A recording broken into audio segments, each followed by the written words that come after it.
जीवन में वही मनुष्य संतुष्ट रह सकता है जो कम से कम में भी खुश है और अधिक पाने या होने की लालसा व उम्मीद नहीं रखता। गीता का 7वां उपदेश यह है कि अपने मन को शांत रखना सीखो, क्योंकि अशांत मन जीवन में सिवाय दुख के और कुछ नहीं देता। एक शांत मन जीवन में प्रेम और आनंद ही देगा। दुख और सुख सिर्फ शांत और अशांत मन के परिणाम है। अशांत मन दुख को ही जन्म देता है और शांत मन परम आनंद को। गीता का 8वां उपदेश यह है कि किसी से भी हद से ज्यादा लगाव कभी मत रखना। दुर्योधन के पिता धृतराष्ट्र का राजगद्दी से बहुत ज्यादा लगाव था। राजगद्दी के आगे उन्हें कुछ भी दिखाई नहीं देता था और गद्दी के लिए उनका वह हद से ज्यादा लगाव और मोह पूरे राष्ट्र को ले डूबा, अनगिनत लोगों की मौत का कारण बन गया। आप भी जब किसी के पीछे हद से ज्यादा पागल हो जाते हैं तो वो चीज आपको मिले या ना मिले, लेकिन आपकी जिंदगी जरूर खराब कर देती है। गीता का 9वां उपदेश यह है कि अध्यात्म से जुड़ें। अध्यात्म ज्ञान ही जीवन को सुकून की तरफ ले जा सकता है। लोगों की बातों पर जितना ध्यान देंगे उतना ही आपका खुद पर से विश्वास कम होता जाएगा। इसलिए खुद पर विश्वास कर खुद के दम पर आगे बढ़ो और स्वयं ही अपना मार्ग तय करो। जीवन में किसी भी पल कुछ भी हो सकता है। जीवन सीमित है, समय व्यर्थ मत करो। बुरे अतीत को याद करके दुखी होने से अच्छा है कि उससे सीख लो और अपने वर्तमान को सुधार कर एक बेहतर भविष्य का निर्माण करो। किस बात को लेकर परेशान हो? कर्म करो और ईश्वर पर भरोसा रखो। क्या होगा क्या नहीं यह ईश्वर पर छोड़ दो। जितना अधिक पुरुषार्थ करोगे स्वर्ग का मार्ग उतना ही सरल होगा। स्वयं को ईश्वर के चरणों में सौंप दो। नित्य अच्छे कर्म करो और लोगों की भलाई करो, उन्हें सही राह दिखाओ। एक ज्ञानवान व्यक्ति कभी भी कामुक सुख में आनंद नहीं लेता, इसलिए ज्ञानी बनो। जो हो गया वह अच्छा हुआ, जो हो रहा है वह अच्छा हो रहा है और जो होगा वह भी अच्छा ही होगा। वेद पुराण पढ़ने का कोई लाभ नहीं जब तक उसमें कई बातों को अपने जीवन में अवतरित न करें, उनका पालन न करें। रावण बुद्धिमान अवश्य था किंतु ज्ञानी नहीं। उसकी अज्ञानता ने उसे क्रोधी, कामुक और अहंकारी बना दिया, जो उसकी मृत्यु का सबसे बड़ा कारण बना। मैं सभी प्राणियों को एक समान रूप से देखता हूं, लिए न कोई कम प्रिय है और ना ही अधिक। वह ज्ञान व्यर्थ है जो सिर्फ तुम तक ही सीमित है। उस ज्ञान का कोई लाभ नहीं जिससे समाज एवं जगत का कल्याण ना किया जा सके। तुम क्यों व्यर्थ में चिंता करते हो? तुम क्यों भयभीत होते हो? कौन तुम्हें मार सकता है? आत्मा न कभी जन्म लेती है और ना ही इसे कोई मार सकता है। यही जीवन का अंतिम सत्य है। मनुष्य के कर्म ही मनुष्य को ईश्वर के नजदीक लाते हैं या ईश्वर से दूर कर देते हैं। इसलिए हमेशा अच्छे कर्म ही करें। जब जब इस धरती पर पाप, अहंकार और अधर्म चरम सीमा पर होगा, तब तब उसका विनाश कर धर्म की पुनः स्थापना हेतु मैं अवश्य अवतार लेता हूं। जो दान कर्तव्य समझकर बिना किसी सोच के किसी जरूरतमंद व्यक्ति को दिया जाए, वह दान सात्विक माना जाता है। जिसने मन को जीत लिया है उसने पहले ही परमात्मा को प्राप्त कर लिया है, क्योंकि उसने शांति प्राप्त कर ली है। ऐसे मनुष्य के मन पर सुख दुख, सर्दी गर्मी और मान अपमान का कोई फर्क नहीं पड़ता। जो विद्वान होते हैं वह ना तो जीवन के लिए और ना ही मृत के लिए शोक करते हैं। गृहस्थी व समाज में रहकर परोपकार करना और अपने कर्तव्यों को पूरी निष्ठा से ईमानदारी के साथ निभाना, धर्म का पालन करना भी बड़े तप के समान होता है। गीता का 10वां उपदेश यह है कि इंसान ही आजकल इंसान का दुश्मन हो गया है। चाहे आप बिजनेस में देख लो, चाहे आप रिश्तों में देख लो, किसी भी फील्ड में आप देख लो, इंसान ही इंसान को नुकसान पहुंचा रहा है। इतनी प्रतिस्पर्धा बढ़ गई है, कितनी चोरियां बढ़ रही हैं, इतना क्राइम बढ़ गया है। शास्त्रों में जो कलयुग के लक्षण लिखे गए हैं कि एक दिन इंसान ही इंसान को खाएगा, वह समय तो आ गया है। इंसान ही तो इंसान को खा रहा है। एक दूसरे का बिजनेस खा रहा है, एक दूसरे की नौकरियां खा रहा है, एक दूसरे की जिंदगी की खुशियां खा रहा है। इंसान जो दुखी है उसे और दुखी करो, जो खुश है उसे परेशान करो। यही तो हो गया है आजकल। कहने को तो सब इंसान है, लेकिन इंसानियत कहीं दिखती ही नहीं। एक सेठ के घर से एक भिखारी निकल रहा था। उसने उस सेठ से कहा, मुझे एक गिलास पानी पिला दीजिए, बहुत प्यास लगी है, बहुत दूर से पैदल चलकर आया हूं, मेरे प्राण निकल रहे हैं। तो सेठ बोला, अभी आदमी नहीं है, आदमी आ जाए तो आपको पानी दे दिया जाएगा। थोड़ी देर बाद उस भिखारी ने सेठ से कहा, आप कृपया करके मुझे एक गिलास पानी पिला दीजिए, मैं चला जाऊंगा, मेरे प्राण निकल रहे हैं और आसपास में किसी का घर भी नहीं दिख रहा। तो उस सेठ ने कहा, मैंने कहा ना कि आदमी आने वाला है, वह आ जाए तो आपको पानी मिल जाएगा। फिर वह भिखारी उस सेठ से कहने लगा, तुम खुद ही आदमी क्यों नहीं बन जाते? थोड़ी देर के लिए तुम ही आदमी बन जाओ। आजकल यही हो गया है, यहां कोई आदमी बनने को तैयार ही नहीं है। बस लोग एक दूसरे को नोचने में लगे हैं, एक दूसरे का फायदा उठाने में लगे हैं। इसीलिए ही कलयुग को मतलबी युग कहा जाता है कि लोग सिर्फ और सिर्फ एक दूसरे से अपने मतलब से ही जुड़े हुए हैं। गीता का 11वां उपदेश यह है कि जिंदगी में कभी भी खुद को किसी का जरूरतमंद मत बनाओ, क्योंकि जब तक आप किसी के जरूरतमंद नहीं होते तब तक आपको कोई दुख नहीं पहुंचा सकता, कोई आपका फायदा नहीं उठा सकता। जिस इंसान के आप जरूरतमंद हो जाओगे वह आपका लाभ उठाना शुरू कर देता है। जिस दिन आपने अपने जीवन को किसी का जरूरतमंद बना दिया उसी दिन से आपको उसकी गुलामी करनी पड़ती, औरों की तो छोड़ो। जो लोग अपने नौकरों, काम वाली बाइयों के जरूरतमंद हो जाते हैं तो उनका सब कुछ सहना शुरू कर देते हैं, क्योंकि उन्हें पता होता है कि आपका काम उनके बिना चल ही नहीं पाएगा और आप खुद से उतना काम कर नहीं पाएंगे और दूसरा कोई आपको मिल नहीं रहा तो उनका आपको परेशान करना शुरू हो जाता है। लेकिन जब उन्हें यह समझ आता है कि आप अपना काम खुद कर सकते हैं तो आपको दूसरे 1000 ऑप्शन मिल सकते हैं, तो वे चुपचाप अपना काम करेंगे। अब अगर आप कोई ऐसी नौकरी करते हैं जहां आपके बॉस के गलत होते हुए भी आप उसका टॉर्चर सहते रहते हैं, तो आपको पता होता है कि आप उसके जरूरतमंद हैं और वह इसका पूरा फायदा उठाता है। और तो और जिस घर परिवार में आप रहते हैं, अगर वहां भी आप किसी के जरूरतमंद हैं तो वह आपको पूरा चूस लेता है, क्योंकि वहां आप 24 घंटे रहते हैं, कहीं और जा ही नहीं सकते। आपके सर पर चढ़ के नाचेगा वह इंसान और आपको पूरी तरह से अपने कंट्रोल में रखेगा। लोगों को बहुत मजा आता है अपने से कमजोर इंसान को अपने कंट्रोल में रखने में। आप चाहे हजारों के लिए अच्छा करो, चाहे हर वह काम करो जिससे उन्हें खुशी मिले, पर ऐसे लोग आपकी गर्दन को दबा कर रखते हैं। आप में अगर कुछ प्रतिभा है तो आपके पंख ही काट दिए जाएंगे। हर वह कोशिश की जाएगी आपके साथ जिससे आप जिंदगी में कभी आगे ही ना बढ़ पाओ। आप किसी का जरूरतमंद होना मर जाने से भी बदतर होता है। जरूरतमंद आपको गुलाम बनाकर रख देती है। आपने कभी गौर किया कि आपकी जिंदगी वही लोग खराब करते हैं जिनके आप जरूरतमंद हो जाते हैं। आपका सारा दुख वहीं से आता है जिसके आप जरूरतमंद होते हैं। जरूरतमंद सिर्फ शरीर या काम की नहीं होती, सबसे बड़ी जरूरतमंद मन की होती है कि जिंदगी में कोई हमें चाहिए, हमें संभालने के लिए, नहीं तो हम खुश नहीं रह पाएंगे। अकेलापन लोगों से झेला नहीं जाता है। फिर कई बार आप ऐसे लोगों से जुड़ जाते हैं जो आपकी इस मन की जरूरतमंदी का पूरा फायदा उठाते हैं। आप उनसे रिश्ता इसीलिए जोड़ते हैं ताकि आपकी जिंदगी में थोड़ी खुशी आए, और वे लोग आपको खून के आंसू रुलाते हैं, आपकी पूरी जिंदगी नर्क बना देते हैं। याद रखना एक बात, माँ बाप के अलावा ऐसा दुनिया में आज तक कोई पैदा नहीं हुआ है जिससे आप जरूरतमंद हो और वह आपका फायदा ना उठाए। इसीलिए जिंदगी में कभी भी खुद को किसी का जरूरतमंद मत बनाना। गीता का 12वां उपदेश यह है कि असफलता के डर से दोबारा प्रयास न करने वाला मनुष्य जीवन में बड़ी कामयाबी कभी प्राप्त ही नहीं कर सकता। क्रोध से भ्रम पैदा होता है, भ्रम से बुद्धि व्यग्र होती है। जब बुद्धि व्यग्र हो जाती है तब तर्क नष्ट हो जाता है, और जब तर्क नष्ट हो जाता है तब व्यक्ति का नाश हो जाता है। बड़ी कामयाबी एक ऐसे ताले में बंद होती है जो 5 चाबियों से खुलती है: सकारात्मक सोच, एकाग्रता, सच्ची लगन, दृढ़ संकल्प और निरंतर प्रयास। निष्पक्ष और निस्वार्थ भाव से कर्म किए बिना मोक्ष की उम्मीद करना बेकार है।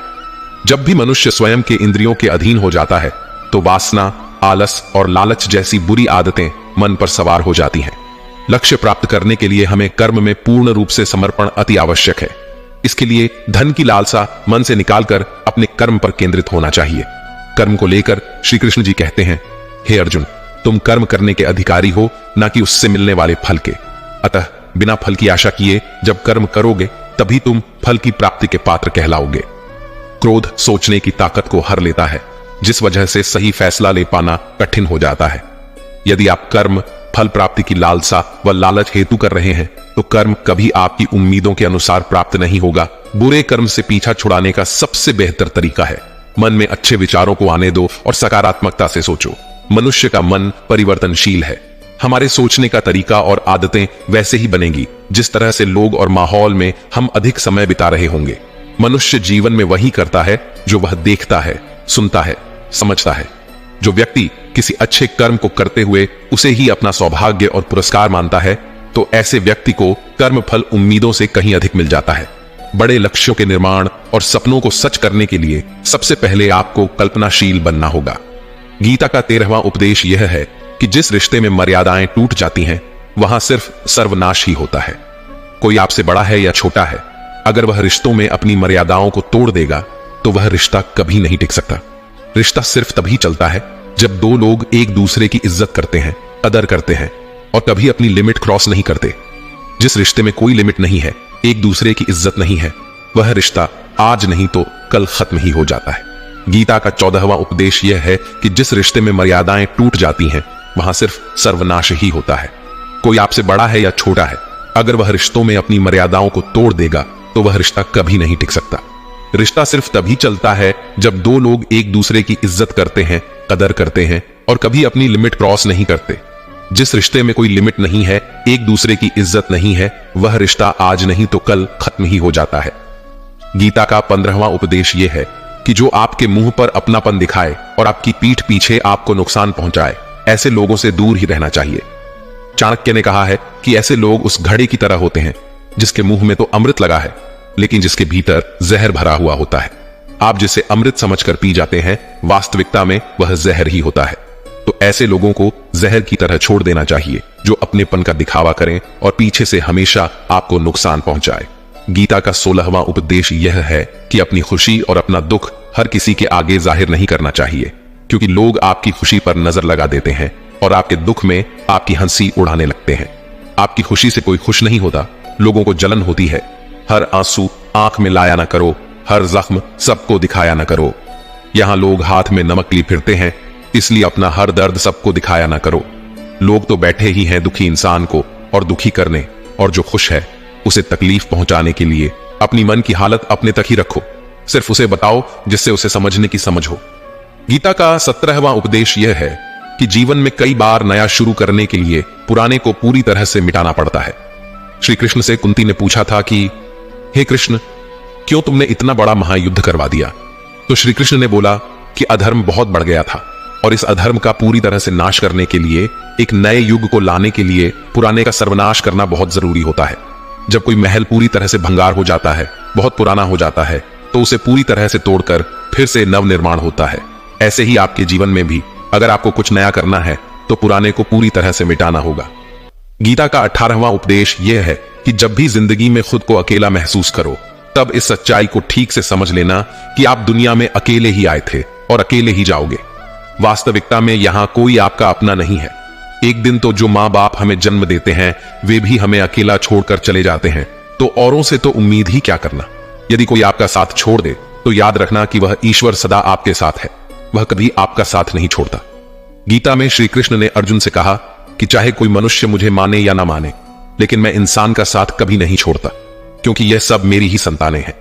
इंसान को ईश्वर का ही अंश कहा गया है, इसलिए मनुष्य को ईश्वर की संतान कहा जाता है। इसीलिए आपको अकेलेपन से कभी दुखी नहीं होना चाहिए, कभी डरना नहीं चाहिए, बल्कि किसी गलत इंसान के साथ रहने से डरना चाहिए। एक कहावत है कि something is better than nothing, यानी कुछ होना कुछ न होने से कुछ गुना बेहतर है। लेकिन एक और कहावत है कि nothing is better than nonsense. In nonsense लोगों के साथ रहने से अच्छा है कि आप अकेले ही रहो। इसीलिए गीता का यह उपदेश हर इंसान के लिए बहुत जरूरी है जो खुद को अकेला समझकर दुखी हो जाते हैं। इसीलिए अकेलेपन से डरना और दुखी होना छोड़ दो, क्योंकि यहां कोई किसी का नहीं होता। गीता का 19वां उपदेश यह है कि जीवन में कई बार नया शुरू करने के लिए पुराने को पूरी तरह से मिटाना पड़ता है। श्री कृष्ण से कुंती ने पूछा था कि हे कृष्ण, क्यों तुमने इतना बड़ा महायुद्ध करवा दिया? तो श्री कृष्ण ने बोला कि अधर्म बहुत बढ़ गया था और इस अधर्म का पूरी तरह से नाश करने के लिए, एक नए युग को लाने के लिए पुराने का सर्वनाश करना बहुत जरूरी होता है। जब कोई महल पूरी तरह से भंगार हो जाता है, बहुत पुराना हो जाता है, तो उसे पूरी तरह से तोड़कर फिर से नव निर्माण होता है। ऐसे ही आपके जीवन में भी अगर आपको कुछ नया करना है तो पुराने को पूरी तरह से मिटाना होगा।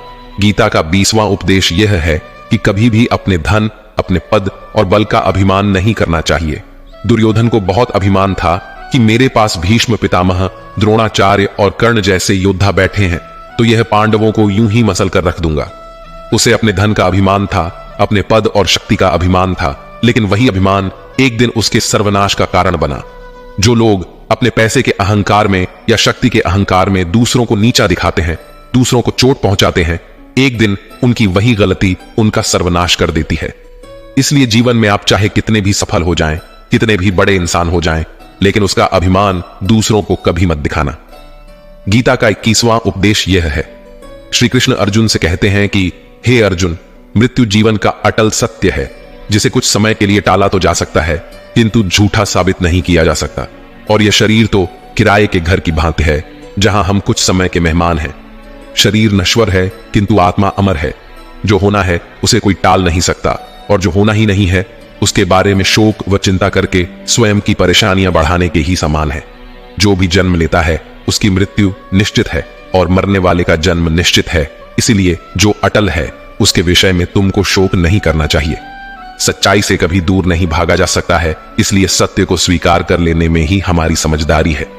झूठ को जानबूझकर सत्य मानकर जीना ही बहुत बड़ी गलतफहमी कहलाती है। स्वयं की व्यक्तिगत सोच गलतफहमियां को भी जन्म दे सकती है, इसलिए स्वयं की व्यक्तिगत सोच को दूसरों पर कभी नहीं थोपना चाहिए। वासना, क्रोध और लालच यह नरक के 3 द्वार होते हैं। बिना मोक्ष के जन्म मरण के चक्र से छुटकारा नहीं पाया जा सकता। जिस प्रकार अग्नि सोने को परखती है, उसी प्रकार संकट वीर पुरुषों को परखता है। मनुष्य का सबसे बड़ा और सबसे पहला शत्रु या मित्र उसका मन ही होता है। हद से अधिक इच्छाएं जीवन का सुकून छीन लेती हैं। बिना किसी पुरुषार्थ के आप अच्छे फल और सकारात्मक परिणाम की कामना नहीं कर सकते। यदि आप धर्म के मार्ग पर चलते हैं तो परिणाम की चिंता किए बिना अपने धर्म का निडरता से पालन करें। गीता का 22वां उपदेश यह है कि जहां आपके लिए प्रेम और इज्जत नहीं है, वहां कभी मत जाओ। महाभारत का युद्ध शुरू होने से पहले श्री कृष्ण हस्तिनापुर गए थे पांडवों की तरफ से शांति प्रस्ताव लेकर। तब शकुनी ने दुर्योधन से कहा, यह कृष्ण बड़ा मायावी है, अगर यह हमारे पक्ष में आ जाए तो समझ लो पांडव हार ही गए। तो इसकी सेवा कर करके इसको अपने घर आने का निमंत्रण भेजो, इसे खुश करो। जब श्री कृष्ण हस्तिनापुर पहुंचे तो दुर्योधन ने उन्हें अपने घर आने के लिए कहा और श्री कृष्ण से कहा, आप मेरे घर में रहिए, मेरा आतिथ्य स्वीकार कीजिए, मेरे घर में भोजन कीजिए।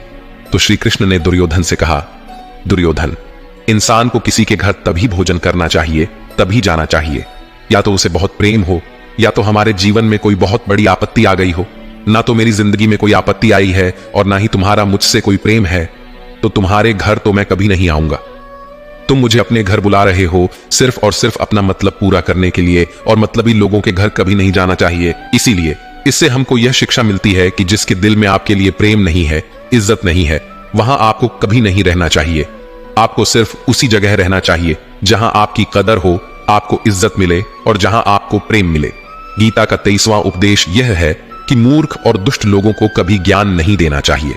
इससे उनके अहंकार को चोट लगती है और वह आपके लिए मन में वैर भाव लेकर बैठ जाते हैं और वक्त आने पर आपको ही नुकसान पहुंचाते हैं। मनुष्य जीवन बहुत दुर्लभ है, इसे व्यर्थ ना जाने दो। जीवन में ऐसे कर्म करो जो आने वाली मानव जाति के लिए प्रेरणा स्रोत बन सके। श्री कृष्ण अर्जुन से कहते हैं कि हे अर्जुन, जो जीवन के मूल्य को जानता हो वह मनुष्य अपने जीवन का मूल्य निर्धारित कर जीवन को एक बड़ा लक्ष्य प्रदान कर पाता है। स्वयं के लिए सर्वश्रेष्ठ बनो। आपका मूल्य समझकर दुनिया एक दिन आपका सम्मान करेगी। जीवन न तो भविष्य में है न अतीत में, जीवन तो इसी क्षण में है, इसलिए वर्तमान को खुश होकर जियो। श्री कृष्ण अर्जुन से कहते हैं कि हे अर्जुन, तुम्हारे तथा मेरे अनेक जन्म हो चुके हैं।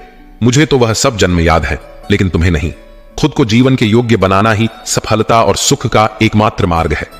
ईश्वर आपके जीवन को सुधारने, संवारने हेतु अनेक कर्म करने के मौके देता है, किंतु मनुष्य अपनी इंद्रियों के अधीन रहकर उन मौकों का सही लाभ नहीं उठा पाता है। अच्छे कर्म करने के मौके कभी ना छोड़ो। कर्म करो फल की लालसा छोड़कर। कर्म करने वाला मनुष्य ही अपने जीवन को सफल बना पाता है। बुरे कर्मों के बाद जिंदगी भर कितने भी अच्छे कर्म कर लो, किंतु बुरे कर्मों का फल अवश्य ही मिलकर रहेगा। श्री कृष्ण अर्जुन से कहते हैं, हे अर्जुन, एक सच्चा योगी अपने कर्म फल की इच्छा किए बिना कर्म को धर्म समझकर पूरी निष्ठा से करता है। जो मनुष्य न तो कर्म फल की इच्छा करता है और ना ही कर्म फलों से घृणा करता है, वह सन्यासी जाना जाता है। जीवन में किसी भी मुकाम को प्राप्त किया जा सकता है जब मनुष्य अपने मन पर नियंत्रण और खुद पर विश्वास रखकर आगे बढ़े। निर्बलता अवश्य ईश्वर देता है, किंतु मर्यादा मनुष्य का मन ही निर्मित करता है। गीता का 24वां उपदेश यह है कि आप चाहे कितने भी अच्छे हों, लेकिन अगर बुरे लोगों के साथ रहोगे तो आपका भी वही हाल होगा जो बुरे लोगों का होता है। भीष्म पितामह एक ब्रह्मचारी थे, धर्मात्मा थे, लेकिन वह अधर्म के पक्ष में खड़े हो गए। द्रोणाचार्य भी एक ब्राह्मण थे, लेकिन वह अधर्म के पक्ष में खड़े हो गए, तो अंत में उनका वही हाल हुआ जो एक अधर्मी इंसान का होता है। उनको मृत्यु के समय भयानक पीड़ा का सामना करना पड़ा। इसीलिए गलत संग में कभी नहीं रहना चाहिए, क्योंकि कई बार आपको उनके संग में रहने की वजह से उनके ही कर्मों की सजा मिलने लगती है। फिर आपको समझ नहीं आता कि मैंने तो कुछ किया भी नहीं, मैं तो खाली उनके साथ रहता हूं, मुझे दुख क्यों मिला। बुरे लोगों का संग आपकी जिंदगी में कभी खुशी नहीं लाएगा, इसलिए हमेशा अच्छे संग में रहना चाहिए।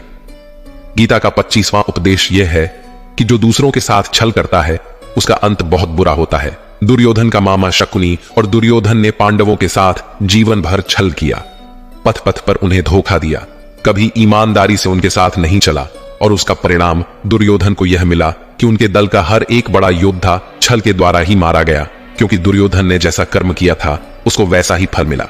सारा जीवन भर उसने छल किया तो अंत में उसकी खुद की मृत्यु भी एक छल से ही हुई थी।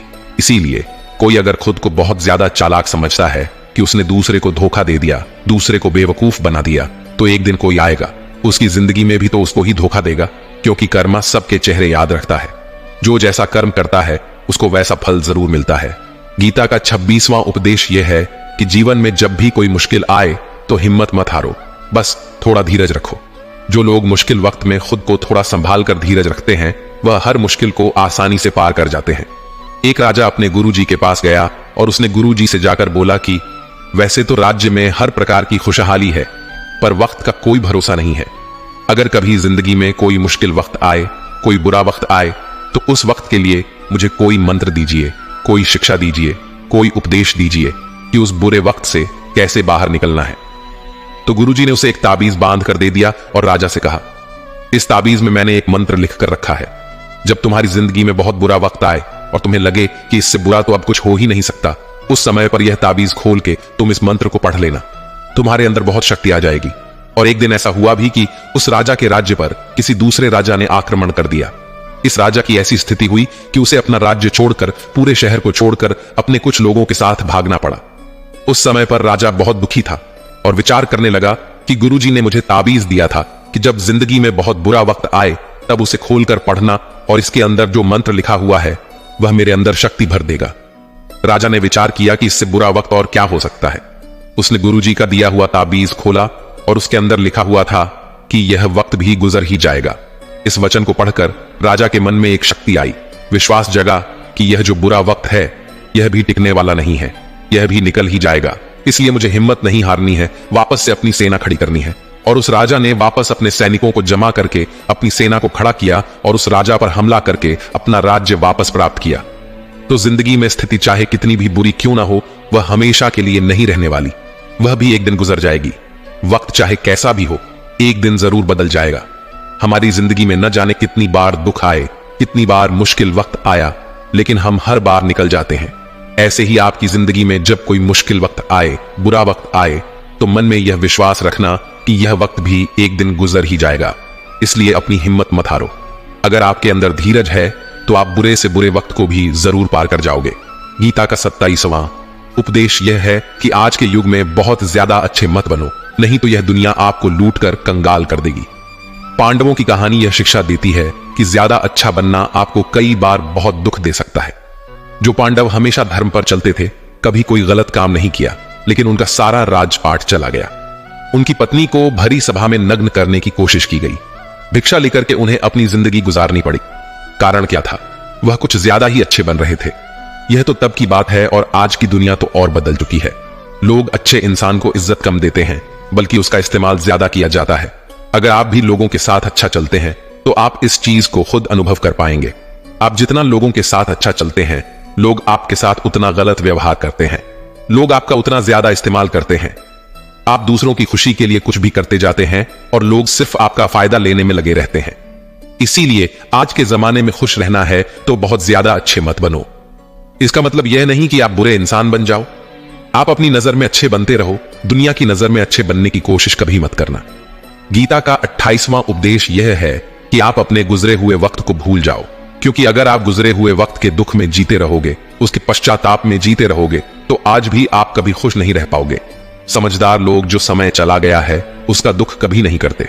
आपका बीता हुआ कल कैसा भी क्यों ना हो, पर उसका प्रभाव आपके आज पर नहीं पड़ना चाहिए। जो भी आपके साथ हुआ उससे सबक लो, शिक्षा लो कि अब यह जिंदगी में आगे नहीं होने देंगे और जीवन में आप आगे बढ़ जाओ। कई बार लोग रोते रहते हैं कि उस इंसान ने मेरे साथ इतना गलत किया, इसीलिए आज जिंदगी में मैं इतना दुखी हूं। लोग कोसते रहते हैं दूसरों को कि उसकी वजह से मेरी जिंदगी में दुख है, उसकी वजह से मेरी जिंदगी खराब हो गई है। लेकिन जब तक आप उसे कोसते रहेंगे, आप जिंदगी में कभी खुश नहीं रह पाएंगे, कभी आगे नहीं बढ़ पाएंगे। जो हुआ, जो लोगों ने आपके साथ किया, उसे आप बदल नहीं सकते, लेकिन आपका आज आप जरूर बदल सकते हो। कल के दुख से छूटना चाहते हो तो कल में नहीं, आज में जीना शुरू करो। आपको ऐसा एक भी इंसान नहीं मिलेगा जो अपने कल में जीता हो और प्रसन्न रहता हो। सिर्फ वही इंसान खुश रहेगा जो अपने आज में जीता है।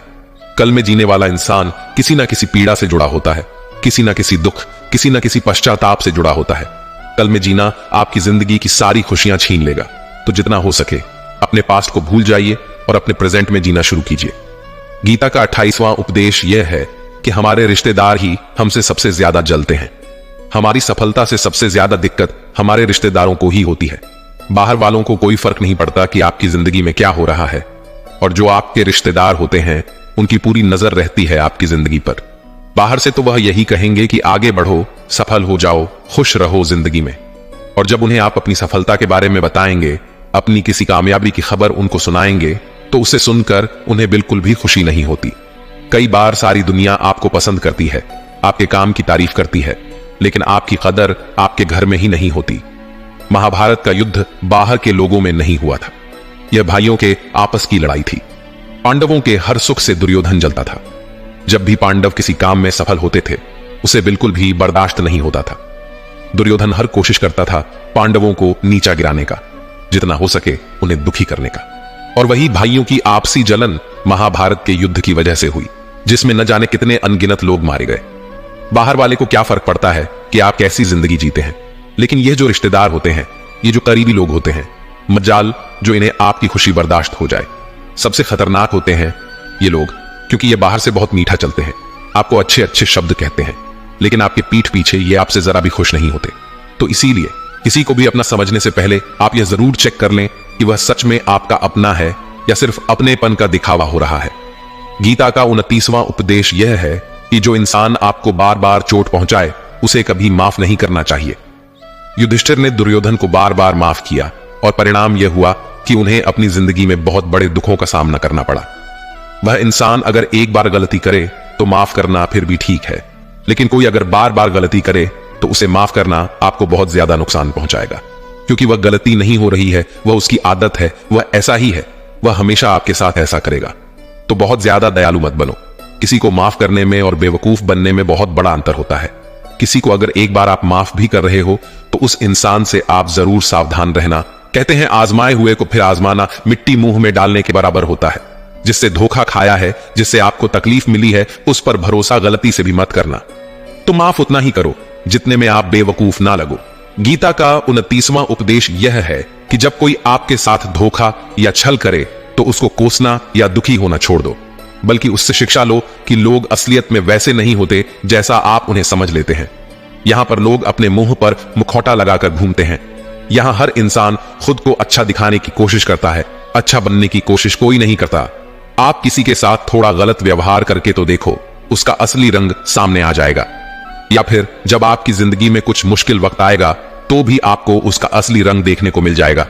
इसीलिए किसी पर भी जल्दी भरोसा नहीं करना चाहिए। किसी से भी इतनी उम्मीद नहीं लगानी चाहिए कि बाद में हमारा दिल ही टूट जाए, क्योंकि दुनिया के लोग ना कभी किसी के हुए हैं और ना कभी किसी के होंगे। अपना दिल उस ईश्वर को समर्पित कर दो, फिर देखना आपका दिल कोई नहीं दुखा पाएगा।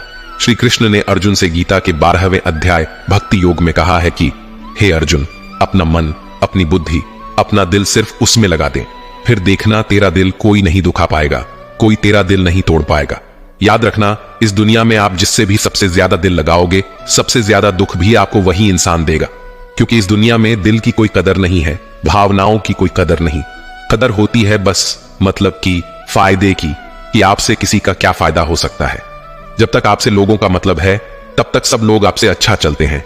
जैसे ही उनका मतलब खत्म हो जाता है, वैसे ही उनका बात करने का तरीका भी बदल जाता है। इसीलिए जब आप किसी से नया नया मिलते हैं तो उस पर यकीन मत करिए, वह सिर्फ एक मुखौटा है, आपको दिखाने के लिए, आपको फंसाने के लिए। अब यह आप पर निर्भर करता है कि आप उसमें फंसते हैं या अपनी समझ से काम लेते हैं। गीता का 30वां उपदेश यह है कि डर धारण करने से भविष्य के दुख का निवारण नहीं होता है।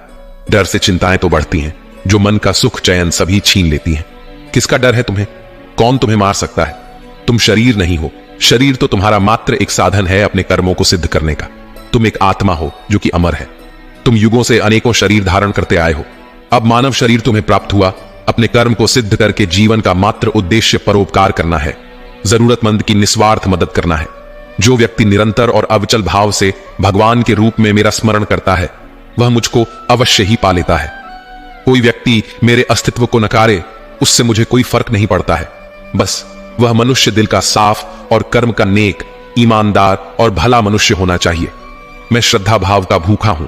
अगर कोई प्रेम और भक्ति के साथ मुझे पत्र, फूल, फल या जल प्रदान करता है तो मैं उसे स्वीकार करता हूं, अन्यथा 56 भोग भी मेरे लिए तुच्छ है। निस्वार्थ भाव से किसी की मदद करना, सेवा समझकर दान पुण्य करना, निष्पक्ष होकर निर्णय करना, कर्म करना, ये तमाम कर्म मेरी भक्ति करने के समान ही है। ऐसे मनुष्य मुझे अति प्रिय होते हैं। प्रेम उसी से करो जो आपके प्रेम के लायक हो। जिसे आपके प्रेम की कदर नहीं, उससे जितना दूर रहो उतना अच्छा होता है। आजकल लोग कहते हैं कि सबसे ज्यादा पीड़ा प्रेम देता है। लोगों ने प्रेम जैसी पवित्र चीज को गंदा कर दिया है, जहर बना दिया है। सबसे ज्यादा लोग एक दूसरे को प्रेम और भरोसे के नाम पर ही लूटते हैं। अगर आपका किसी से प्रेम नहीं है तो वह आपकी भावनाओं को चोट पहुंचा ही नहीं सकता। संबंध चाहे जो भी हो, हद से ज्यादा किसी से प्रेम करोगे और अगर वह उसके लायक नहीं तो सिवाय दुख के और कुछ नहीं मिलेगा। वास्तविकता में प्रेम पीड़ा नहीं देता, बल्कि ऐसे इंसान से प्रेम करना पीड़ा देता है जिसे आपके प्रेम की कद्र नहीं है। तो प्रेम सिर्फ उसी इंसान से करो जिसे आपके प्रेम की कद्र है। जहां आपको यह एहसास हो जाए कि आपके प्रेम की, आपकी भावनाओं की कद्र तक नहीं है, वहां से आप कृपया करके खुद को दूर ही रखें। श्री कृष्ण कहते हैं, जो आपका ना हो उस पर कभी हक मत जताना, और जो समझ ना सके उसे कभी अपना दुख मत बताना। लोगों से डरना छोड़ दो। इज्जत ऊपर वाला देता है, लोग नहीं। बहते पानी की तरह बहते जाओ, कचरा अपने आप किनारे लग जाएगा। कुछ दर्द जिंदगी में ऐसे मिले जिन्होंने जान भी ली और जिंदा भी छोड़ दिया। कच्चे काम, सग भरी नजर और कमजोर मन इंसान को अच्छी समृद्धि के बीच भी नरक का एहसास कराते हैं। शिकायतें तो सभी को है जिंदगी से, पर जो जीना चाहते हैं वह शिकायतें नहीं करते। वक्त ने दिखाई है सबकी असलियत, वरना हम तो वह थे जो हर किसी को अपना कहा करते थे। इंसान दूसरों से मिली इज्जत और अपनों से मिली बेइज्जती कभी भी नहीं भूलता। श्री कृष्ण कहते हैं, धीरे धीरे सब कुछ हो जाएगा। जैसे माली सैकड़ों घड़े पानी पेड़ पर डालता है, परंतु फल तो ऋतु आने पर ही लगता है। अर्थात धैर्य रखने से और सही समय आने पर ही काम पूरे होते हैं। कभी अकेला चलना पड़े तो डरना मत, क्योंकि शमशान, शिखर और सिंहासन पर आदमी अकेला ही होता है। अगर तुम अपना राज किसी और को बताओगे तो तुम उसके गुलाम हो जाओगे। जो व्यक्ति थोड़े में ही खुश रहता है, सबसे अधिक खुशी उसी के पास होती है। दिल में चुभ जाती है अक्सर अपनों की यह बातें। गैरों में इतना दम कहां है कि आंखों में आंसू ला दे। चाहे जितनी भी पीड़ा तुम भोग रहे हो, तुम्हारे ही निर्णय का फल है। जिस दिन तुम निर्णय बदलो, उसी दिन जीवन बदल जाएगा। अभिमान नहीं होना चाहिए कि मुझे किसी और की जरूरत पड़ेगी, और यह वहम भी नहीं होना चाहिए कि सभी को मेरी जरूरत पड़ेगी। यह जो बीत रहा है वह वक्त नहीं, जिंदगी है। श्री कृष्ण कहते हैं, अगर आप अपनी जिंदगी में दूसरों को महंगा करोगे तो उनकी जिंदगी में आप सस्ते हो जाओगे। आप जिसके लिए अपना कीमती समय बर्बाद कर रहे हो, एक दिन वही आपकी बर्बादी पर हंसेगा। पलटकर जवाब देना बेशक गलत बात है, लेकिन अगर सुनते रहो तो लोग बोलने की हद भूल जाते हैं। किसी पर ज्यादा नाराज होने से बेहतर है अपनी जिंदगी में उसकी अहमियत कम कर दो। इस दुनिया में आपको आजमाने वाले लोग बहुत मिलेंगे, लेकिन निभाने वाले बहुत कम मिलते हैं। कैसा जमाना है यहाँ, रिश्तों को जोड़े रखने के लिए कभी अंधा, कभी गूंगा, कभी बहरा भी होना पड़ता है। आप अपनी खुशियां चाहे किसी के साथ भी बांट लो, लेकिन अपने गम, अपने दर्द और अपना दुख केवल भरोसेमंद के साथ ही बांटना। सही निर्णय भी गलत हो जाता है अगर वह देर से लिया जाता है। क्यों चिंता करते हो? वास्तव में तो तुम्हें चिंता तब करनी चाहिए जब तुम खुद को न समझ पाओ। मुझे किसी का साथ नहीं चाहिए, बस अपने सर पर श्री कृष्ण का हाथ चाहिए। अपनी सारी चिंताएं उस भगवान पर डाल दो, क्योंकि उसे तुम्हारी पूरी खबर है। मुसीबत में कभी हिम्मत मत हारना। समय कैसा भी हो, गुजर ही जाता है। धैर्य करो, जो आपका अपना है आपको मिलकर ही रहेगा। इतने काबिल बनो कि कोई आपसे यह ना बोल सके कि मेरे बिना तेरा क्या होगा। मुश्किलें हमें तब दिखाई देती हैं जब हमारा ध्यान अपने लक्ष्य पर नहीं होता। कुछ रिश्ते ऐसे भी होते हैं जिसके साथ रहना भी मुश्किल होता है और उसके बिना रहना भी मुश्किल होता है। किसी को खोकर उसकी कीमत समझ में आती है, चाहे कोई रिश्ता हो या कोई चीज हो। इसलिए वक्त रहते कद्र करना सीख लो, क्योंकि वक्त निकल जाने के बाद सिर्फ पछतावा ही बचता है। लोग कहते हैं कि माफ कर देना चाहिए, मगर इंसान की गलतियां माफ की जा सकती हैं, चालाकियां नहीं। आपकी आज की मेहनत आपके कल के सपनों की चाबी है। मोहब्बत और इज्जत के लिए झुक जाओ, पर झुककर मोहब्बत और इज्जत कभी मत मांगना। सफलता तब मिलती है जब आपके सपने आपके बहानों से बड़े हो जाते हैं। किसी के लिए कितना भी कर लो, समय आने पर वह जरूर बोल देगा कि तुमने मेरे लिए क्या किया है। छोड़ जाने की लाख वजह होने के बाद भी रुकने की एक वजह ढूंढ लेना ही प्रेम है। दुखी होना समय की बर्बादी है, मुस्कुराने का कारण ढूंढो। वाणी ही इंसान का गहना है, सूरत तो उम्र और हालात के साथ बदल जाती है। इसलिए अपनी वाणी को सुंदर रखिए। आप चाहकर भी अपने प्रति लोगों की धारणा नहीं बदल सकते, इसलिए सुकून से अपनी जिंदगी जिएं और खुश रहें। शायद इसलिए पीछे हूं क्योंकि मुझे होशियारी नहीं आती। बेशक लोग न समझे मेरी वफादारी, मगर मुझे गद्दारी नहीं आती। श्री कृष्ण कहते हैं, जिसकी फितरत हमेशा बदलने की हो वह कभी किसी का नहीं हो सकता, फिर चाहे वह समय हो या इंसान। जब दर्द और कड़वी बोली दोनों सहन होने लगे तो समझ लेना कि आपको जीना आ गया है। जीवन में हर तूफान नुकसान करने नहीं आता, कुछ तूफान रास्ता साफ करने भी आते हैं। तुम दुनिया में सबसे जीत सकते हो, सिवाय उस इंसान के जो तुम्हारी खुशी के लिए जानबूझकर हार जाता है। मुझे उन लोगों से दिक्कत नहीं है जो मुझे पसंद नहीं करते, मुझे उन लोगों से दिक्कत है जो मुझे पसंद करने का दिखावा करते हैं। यहां हर किसी को दरारों में झांकने की आदत है। अगर दरवाजा खोल दो तो कोई पूछने भी नहीं आता। जीवन में कभी किसी को समय देने के लिए मत कहो। यदि उसको आपकी कद्र होगी तो वह खुद आपके लिए समय निकालेगा, और यदि कदर नहीं होगी तो वह आपके साथ होकर भी आपका नहीं होगा। समय कब रंग बदलता है यह कोई नहीं जानता, क्योंकि प्रभु श्री राम को जिस रात राज्य मिलने वाला था, सुबह वनवास मिल गया। गुस्सा होना बुरी बात नहीं है, गुस्से में बुराई तब है जब आदमी अपना विवेक खो दे। परमात्मा ने आपको सबसे अलग बनाया है, इसलिए दूसरों के जैसा बनकर अपनी वास्तविकता को नष्ट ना करें। सफलता की घटना सबसे पहले आपके मन में घटती है, उसके बाद आपके जीवन में। सफल व्यक्ति अपने फैसले से दुनिया बदलने की ताकत रखता है, और असफल व्यक्ति दुनिया के डर से अपने ही फैसले बदल देता है। उन लोगों को ज्यादा अहमियत मत दो जो आपको नजरअंदाज करते हैं। लोग तो बहुत कोशिश करेंगे मिट्टी में दबाने की, लेकिन अपनी आदत बना लें बीज बनकर बार बार उगने की। एक गांव में एक वृद्ध व्यक्ति रहता था, जिसने अपनी जिंदगी के कई साल परिवार और दोस्तों के साथ बिताए थे। जब वह बूढ़ा हो गया तो उसने देखा कि उसकी सेहत धीरे धीरे खराब हो रही है। एक दिन वह अपने छोटे से घर के आंगन में बैठा सोच रहा था कि उसकी जिंदगी में सबसे कीमती चीज क्या है। उसकी आंखों में आंसू थे, क्योंकि उसने महसूस किया कि वह कई सालों तक दौलत, नाम और शोहरत के पीछे भागता रहा, लेकिन असली खुशी उसे कहीं और मिली थी। उसका एक पुराना दोस्त जो गांव में ही रहता था, उसे देखने आया। उन्होंने बचपन से लेकर बुढ़ापे तक का सफर एक साथ बिताया था, लेकिन कुछ सालों से व्यस्त जीवन के कारण एक दूसरे से कम मिलते थे। दोस्त ने वृद्ध को गले लगाया और कहा, तुम्हारी तबीयत कैसी है? वृद्ध ने मुस्कुराकर कहा, तबीयत तो ठीक है, पर दिल खाली महसूस करता है। दोस्त ने पूछा, क्यों ऐसा महसूस कर रहे हो? वृद्ध ने गहरी सांस लेते हुए कहा, मैंने अपनी पूरी जिंदगी काम और पैसों के पीछे भागने में गुजारी, लेकिन आज जब मैं इस उम्र में हूं तो समझ आया है कि असली दौलत रिश्ते हैं। चाहे वह परिवार हो, दोस्त हो या कोई इंसान जिससे हम प्यार करते हैं, वह हमारे जीवन का सबसे अहम हिस्सा होते हैं। उस दिन दोनों दोस्तों ने घंटों एक साथ समय बिताया, अपने पुराने अनुभवों को याद किया और हंसते हुए अपने दिल के बोझ हल्के की। उस वक्त वृद्ध ने महसूस किया कि रिश्तों की अहमियत सिर्फ उनकी मौजूदगी में नहीं, बल्कि उनके साथ बिताए गए वक्त में थी। कुछ समय बाद वृद्ध ने करीबी रिश्तेदारों और दोस्तों को अपने घर बुलाया। उसने सबके सामने कहा, मैंने जिंदगी में बहुत कुछ कमाया है, लेकिन जो सबसे मोल था वो तुम लोग हो। रिश्ते ही वह धागे हैं जो हमें जोड़कर रखते हैं। जब तक यह रिश्ते मजबूत रहेंगे, तब तक हमारी जिंदगी में खुशी और संतोष बना रहेगा। उस दिन के बाद से वृद्ध ने अपने रिश्तों को और भी ज्यादा महत्व देना शुरू किया। अब वह अपने दोस्तों और परिवार के साथ समय बिताता, उनकी छोटी छोटी खुशियों का हिस्सा बनता और हर पल आनंद लेता। उसने समझा कि दौलत और शोहरत जीवन को सुखी नहीं बना सकते, लेकिन सच्चे रिश्ते जरूर बना सकते हैं। इस कहानी से हमें क्या सीख मिलती है कि जिंदगी की असली खुशी रिश्तों में है। पैसा, शोहरत और संपत्ति हमें थोड़ी देर के लिए संतुष्टि दे सकते हैं, लेकिन सच्ची खुशी और मानसिक शांति हमें अपने करीबी रिश्तों से ही मिलती है। इसलिए हमें अपने रिश्तों को समय और सम्मान देना चाहिए, क्योंकि वही हमारे जीवन की असली पूंजी है।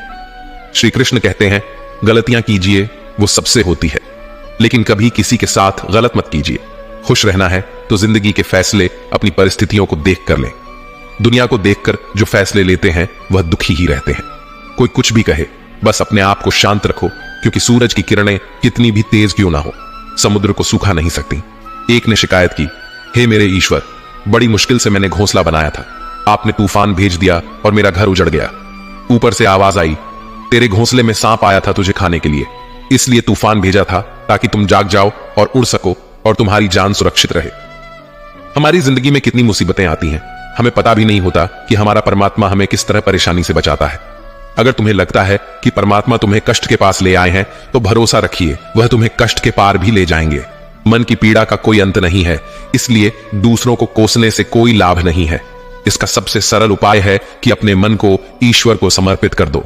ईश्वर के साथ जुड़ते ही जीवन में खुशियों का, सुकून का, संयम का, सहन शक्ति का, प्रेम का, नई ऊर्जा का, जीवन के सही राह का, संतुष्टि का आरंभ जरूर हो जाता है और हमारा मन पीड़ा से कैसे मुक्त होता है पता भी नहीं चलता। अगर प्रभु तुमसे ज्यादा इंतजार करवा रहे हैं तो तैयार रहना, वह उससे कहीं ज्यादा देने वाले हैं जितना तुमने मांगा है। जिस तरह लोग मुर्दे इंसान को कंधा देना पुण्य समझते हैं, काश इस तरह जिंदा इंसान को सहारा देना पुण्य समझने लगते तो जिंदगी आसान हो जाती। मत सोच इतना जिंदगी के बारे में, जिसने जिंदगी दी है उसने भी तो कुछ सोचा होगा ना। आपका बीता हुआ कल भले ही कष्टों से भरा हुआ हो, पर आने वाला कल आपके हाथों में है। मन अंधा होता है, इसके पास अपना कोई ज्ञान नहीं होता। मन कुछ नहीं जानता और ना ही सही मार्गदर्शन करता है, इसलिए आप अंधे मन की बातें मानकर जरूरी कामों को टालना बंद कीजिए। आप हमेशा अपनी बुद्धि से काम लीजिए, मन से नहीं, क्योंकि अंधा मन हमेशा आपको जरूरी कामों को करने से रोक देता है। जब आप बुद्धि के जरिए जरूरी कामों को करना शुरू कर देंगे तो धीरे धीरे आपका मन आपका मित्र बनता चला जाएगा। लेकिन अभी आपका मन आपका दुश्मन बना हुआ है, जो आपको दिन पर दिन बर्बाद कर रहा है। मन से सोचे, कार्यों को मुंह से बाहर मत निकालो। जिस प्रकार किसी गुप्त मंत्र की रक्षा करते हैं, उसी प्रकार अपने बड़े लक्ष्य को मन में रखकर उसकी रक्षा करो। गुप्त रहकर उस पूरे काम को करो और तभी बोलो जब काम पूरा हो जाए, क्योंकि अधिकतर लोग अपनी तकलीफ से दुखी नहीं हैं, जितना दूसरों की तरक्की देखकर दुखी हैं। जब भी कोई बड़ी बात बड़े लक्ष्य की हो, केवल उन बातों को उन लोगों से बांटे जो उन बातों को अपने भीतर बचाकर रखने का हौसला रखते हो। यदि कभी आर्थिक स्थिति कमजोर हो जाए, यदि कभी बड़ा नुकसान हो जाए, यदि कभी सब कुछ चोरी हो जाए, नष्ट हो जाए, उस बात को अपने अंदर बचाकर रख लेना। अपनी कमजोर आर्थिक स्थिति की जानकारी अपने मित्रों को या रिश्तेदारों को भी मत देना। सहानुभूति पाने के लिए 4 आंसू मत गिरना, क्योंकि याद रखो, अंदर भले ही कम हो लेकिन बाहर पूरा दम हो। क्योंकि यदि लोगों को पता चल जाएगा कि आपके पास पैसों की कमी है, आर्थिक स्थिति की दिक्कत है, वह अपना पैसा आपके व्यवहार से निकाल लेंगे और समय से पहले आप खत्म हो जाएंगे। क्योंकि यह प्रकृति का नियम है, जिसके पास पैसा है उसे वह पैसा मिलता है और पैसा पाने के लिए पैसा दिखाना पड़ता है। तो जब आर्थिक स्थिति कमजोर हो तो ज्यादा मुस्कुराएं और ज्यादा सशक्त दिखाइए, क्योंकि लोग उतना ही समझ पाते हैं जितना आप उनको दिखाते हैं। रोना छोड़ें, औसत जिंदगी को स्वीकार करना छोड़ें, अतीत के बारे में सोचकर दुखी होना छोड़ें, क्या नहीं है इसकी परवाह छोड़ें, कल क्या होगा इसकी चिंता करना छोड़ें। एक बात हमेशा याद रखें, पहले तो किसी मित्र पर विश्वास ना करें। यदि आपके आसपास ऐसे कोई लोग हैं जिनकी जीवन शैली लगातार नकारात्मक कार्यों में लिप्त है, वह कितने भी गहरे दोस्त क्यों ना हो, आज नहीं तो कल आपको नुकसान जरूर पहुंचाएंगे। आपकी जिंदगी में कुछ नहीं बदलेगा जब तक आप खुद को नहीं बदलोगे। मुंह पर सच बोल देने और गुस्सा कर लेने वाले लोग उन लोगों से करोड़ों गुना बेहतर हैं जो आपके सामने कुछ और हैं और पीठ पीछे कुछ और हैं। किसी का दर्द समझने के लिए इंसान के अंदर का इंसान होना जरूरी है। कौवा कोयल की आवाज को दबा सकता है, मगर खुद की आवाज मधुर नहीं बना सकता। उसी तरह निंदा करने वाला व्यक्ति सज्जन को बदनाम कर सकता है, मगर खुद सज्जन नहीं बन सकता। अगर अकेलापन है तो उसे एक वरदान समझो, क्योंकि परमात्मा ने तुम्हें खुद में सुधार लाने का थोड़ा अधिक समय दे दिया है। अकेले रहने का आनंद लेना सीखें, क्योंकि कोई भी हमेशा के लिए आपके साथ नहीं रहेगा। वक्त की एक आदत बहुत अच्छी है, जैसा भी हो गुजर जाता है। कामयाब इंसान खुश रहे ना रहे, खुश रहने वाला इंसान कामयाब जरूर हो जाता है। किसी के साथ होना ही सबसे ज्यादा कीमती हो जाए, वह रिश्ता जिंदगी का सबसे बड़ा हासिल होता है। जब सुखी हो तो भगवान को मत भूलना, और जब दुखी हो तो भगवान पर विश्वास रखना। उन्हें छोड़ देना उचित है जो आपके होने का मूल्य नहीं जानते। यदि जगत में प्रत्येक कार्य मनुष्य द्वारा संभव होता तो मेरा अस्तित्व ही नहीं होता। जहां से तुम्हारे रत्नों का अंत होता है, वहीं से मेरा अर्थात ईश्वर का कार्य प्रारंभ होता है। बच्चा क्या खाएगा, क्या पिएगा, क्या पहनेगा, इसका ध्यान बच्चा नहीं उसकी मां रखती है। हमें क्या देना है और क्या नहीं देना है स्वयं भगवान देखते हैं। झूठ और दिखावे की रफ्तार कितनी भी तेज हो, पर मंजिल तक केवल सत्य ही पहुंचता है। लोग रंग बदलते हैं, मुरली वाला वक्त बदल देता है। मन एक सुंदर सेवक और खतरनाक स्वामी है।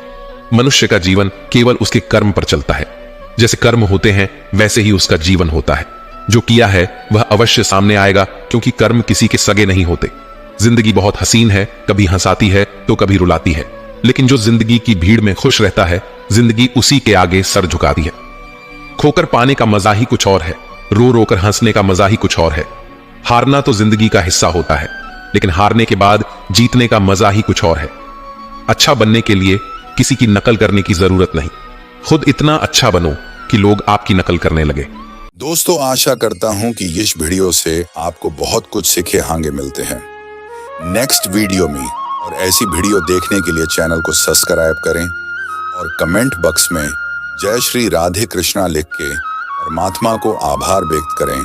जय श्री कृष्ण, राधे राधे।